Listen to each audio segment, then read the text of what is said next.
Hi everyone, welcome to this lecture.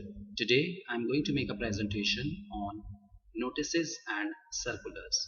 So first we'll talk about notices and later on we'll discuss circulars in detail. So let's start with the introduction part of notices. As you know that in my previous classes we already talked about memoranda. Memoranda are not only means of internal communication, there are other forms of communication like notices, circulars, office orders, questionnaires, etc. They are widely used in organizations for the purpose of information giving and exchanging with the other members of the staff. All of them follow more or less standardized format. Though an organization is always free to evolve its own style, but that really does not count much. What is more important is the purpose that these forms of written communication are supposed to serve within the company. As you know that notices can be divided into different sections. It should have a heading, main body, and closing also. You see, notices generally supposed to be pinned on a wall notice board. Notices are popular and effective way of reaching out to the general staff for whom they are meant. Many notices require signatures of staff or some other indication of agreement or disagreement with some proposal, policy, decision, etc. But there are certain things you should keep in mind when you write a notice. It is important to note that it is always more effective to request than to command, demand, or even threaten. The approach of the management should be polite, persuasive if they wish the staff or workforce to conform to certain arrangement or refrain from actions that are deemed to be dangerous or undesirable. It is better to say, I'm just giving you examples. Members of staff are requested to dash dash dash. The management should appreciate the cooperation of the staff dash dash dash. Members of staff are kindly requested to refrain from dash dash dash. Rather than workers will not and so on. All workers will not and so on. Members of staff are not permitted dash dash dash. Workers are more likely to respond to notices than obviously try to foster good industrial relationships. So I'm just giving you one sample of notice so that you can write or you can get the idea of how to write a notice. So let's start with the heading part. As you know that in heading we write the name. So just example, modern food industries, followed by the address, Lawrence Road, New Delhi. Then you can also write notice in the center. So we write notice. So now talking about the main body, I'm just giving you a very brief example of a notice. It starts with like this. Would all members of staff who would like to attend the farewell dinner on Friday 25th August for Mr. Ahuja please sign their names below and also indicate the number of guests they wish to bring. So this is just an example.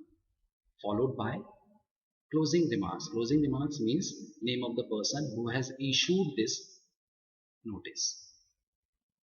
It is also possible that you can write dates.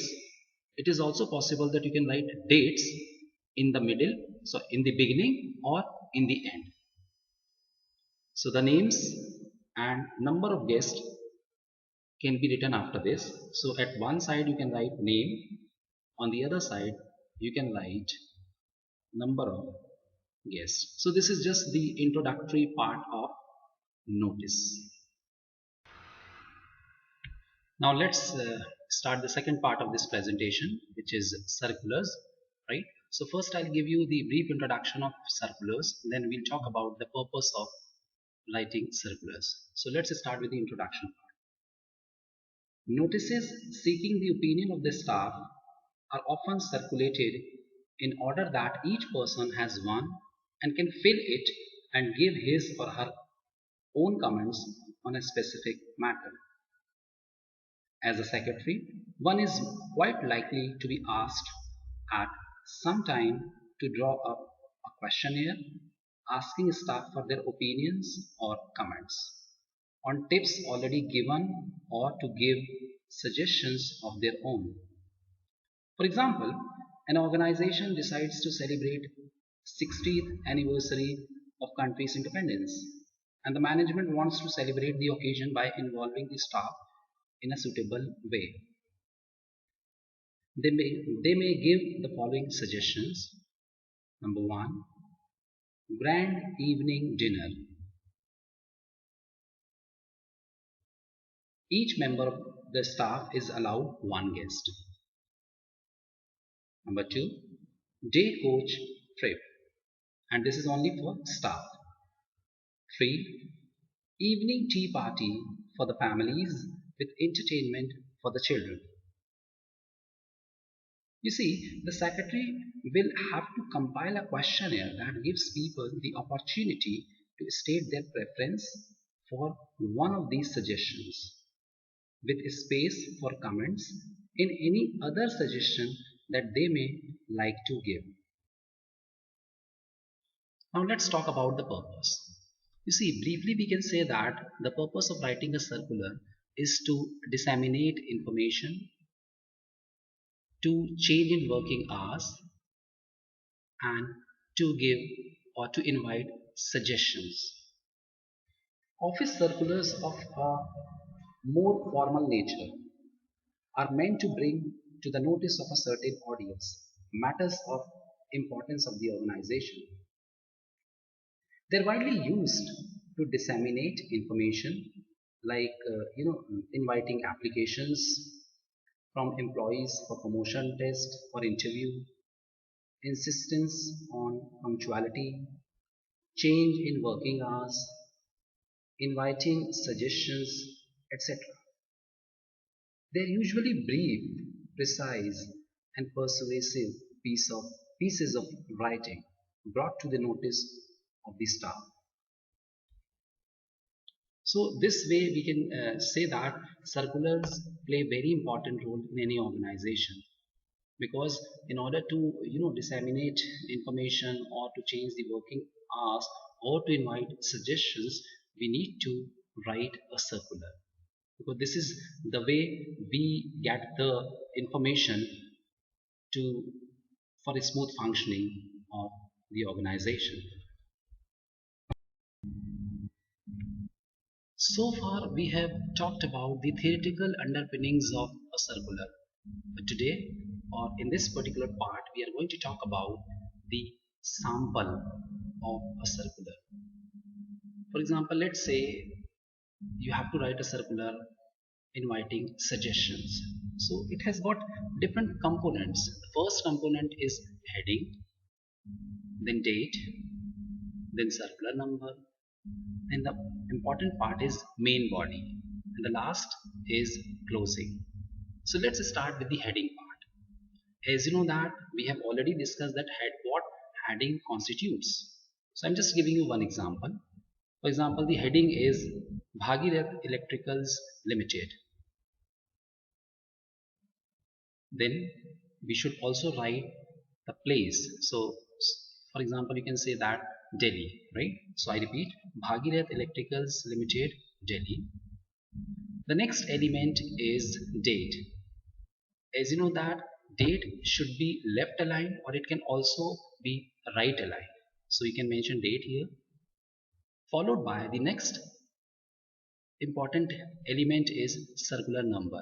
Since you have to issue circular time after time, so you'll have to give the number of a circular also. For example, circular number 435 slash 03. So this is just a circular number. Then just coming to the main body, so I'm just going to give you an example, right? The office manual, which was last received in July 2019, is now due for revision. This is the first sentence, the main body. Then we look forward to all employees to consider this matter with interest and send their suggestions to the undersigned latest by 25th of this month. So this is just an example. I repeat, the office manual, which was last received in July 2019, is now due for revision. We look forward to all employees to consider this matter with interest and send their suggestions to the undersigned latest by the end of the month, or you can write any date also, the 25th of July, something like that. Followed by the closing. Closing means the name of the person who is issuing this circular and followed by the designation. So you can just write the manager and any name, but it should be signed. This is another sample of a circular appealing to employees to donate blood. Again, it should have the important component like heading, date, circular number, main body, and closing. So let's start with the heading. The heading is, for example, Prakash Traders, followed by the place, New Delhi. Then the next element is date. Again, it could be either left aligned or right aligned, but the heading has to be in center. The date, you can write any date. Circular number, for example, circular number is 25/63. So this is a circular number. Let's start the main body. So you can start the circular like this. A team of doctors of Jayaprakash Narayan Hospital is scheduled to visit the company with a view to collecting donations of blood on 20th April 2019. Employees are requested to willingly come forward to donate blood. The donation is purely voluntary. Shri Deep Chand, Managing Director of the company, will inaugurate the donation camp by being the first donor on that day. In the second paragraph, you can write, employees are requested to bring their friends and relatives to the office for this noble cause. You can end up your letter with these lines. Arrangements have been made to provide refreshment. Then this is the end of main body. In the last segment, which is closing, you can write again the name of the person followed by designation, and it should also include sign. So for example, the name of the person is Om Prakash, and since he is the manager, so after this he write the designation. So this is the end of circular. So today we talked about notices and circulars. I'm sure that I have used very simple language so that you can understand each component of notices and circulars. So that's enough for today. If you have any questions, feel free to discuss with me whenever you get time. Thank you very much.